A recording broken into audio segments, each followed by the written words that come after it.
We go now to Secretary of State Antony Blinken, who's in Moldova this morning. Mr. Secretary, good morning to you. Vladimir Putin has said that sanctions amount to a declaration of war. They are impacting his economy, but they're not stopping his military. When will sanctions stop the fight? Margaret, the impact of the sanctions is already devastating, which is presumably why he said what he said. But at the same time, we continue to see President Putin doubling down and digging in on this aggression against Ukraine. That's continuing. And I think we have to be prepared, unfortunately, tragically, for this to go on for some time.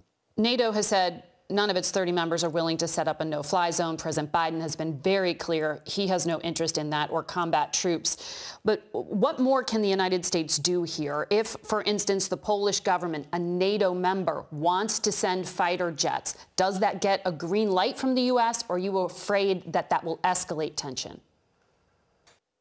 No, that gets a green light. In fact, we're talking with our Polish friends right now about what we might be able to do to backfill their needs if, in fact, they choose to provide these fighter jets to the Ukrainians. What could we do? How can we help to make sure that they get something to backfill the planes that they're handing over to the Ukrainians? We're in very active discussions with them about that. Look, I've been in Europe for the last couple of days working closely, as always, with our allies and partners at NATO, the European Union, the G7 countries, and all of us together are continuing to take steps to increase the pressure on Russia through additional sanctions, all of which are very actively under discussion and will be implemented in the coming days, as well as taking further steps to give the Ukrainians what they need to defend themselves against the Russian aggression. How do you convince Vladimir Putin that this isn't ultimately about regime change? How do you get him to back down? For us, it's not about regime change. That's the Russian people have to decide who they want to lead them. And look, as I said, the challenge is this. Vladimir Putin continues to press this aggression. That's why I say I'm afraid this could go on for some time. But it's going to end, and it's going to end with Ukraine prevailing. Because even as Putin has the capacity, because he can, the manpower, the equipment that he has, that he can bring to bear, can continue to grind down these incredibly brave and resilient Ukrainians. Winning a battle is not the same thing as winning a war. Taking the city is not the same thing as capturing the hearts and minds of Ukrainians. What they've demonstrated with extraordinary courage is that they will not be subjugated to Vladimir Putin's will and be under Russia's thumb. So whether that takes another week, another month, another year to play out, it will. And I know how this is going to end. But the question is, can we end it sooner rather than later with less suffering than, going forward? President Zelensky has repeatedly said that these may be his final days.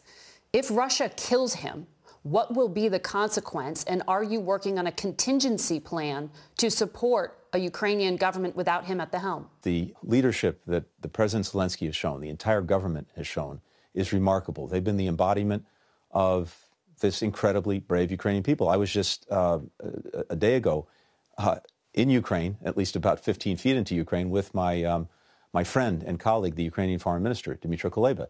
The Ukrainians have plans in place that I'm not going to talk about or get into any details on to make sure that there is what we would call continuity of government, one way or another. And let me leave it at that.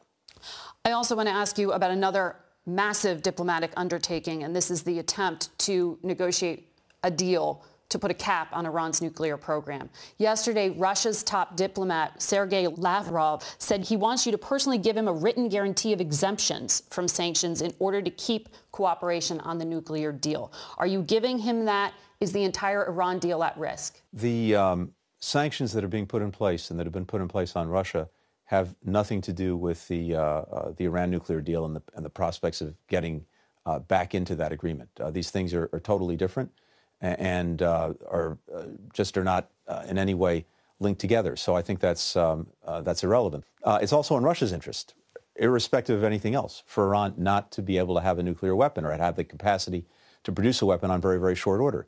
That interest remains, again, irrespective of where we are in our relationship with Russia as a result of its aggression in Ukraine. What are the prospects for that deal? And also two other aspects here, the American hostages that are being held by Iran right now.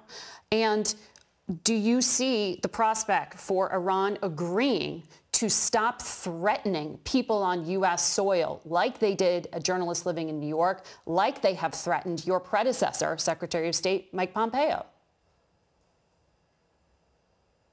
We've made real progress in recent weeks on getting back to reimplementation of the JCPOA, the Iran nuclear deal, and I think we're close. But there are a couple of very challenging remaining issues, and nothing's done until everything's done. And so, unless we're able to resolve a couple of outstanding issues, then we don't get back to the deal. But we're working on it right now. It is really coming down to whether we can resolve a couple of outstanding issues. If we can, we'll get back into the deal. If we can't, we won't. On those specific issues of stopping threats against those on U.S. soil and on releasing hostages, are those two demands?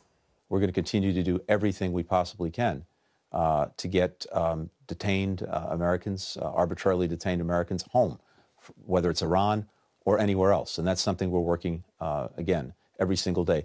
When it comes to threats that Iran is making, when it comes to actions that it's taken outside of the nuclear area, including activities in the region, in the Middle East, that are threatening to us, threatening to allies and partners, again, irrespective of whether we get back into the deal or not, we will stand and act against those every single day. We were very clear when we were in the deal originally that nothing about the deal prevents us from taking action against Iran when it's engaged in actions that threaten us, threaten our allies and partners. That will very much continue. Mr. Secretary, thank you for your time. Thanks, Margaret. Good to be with you.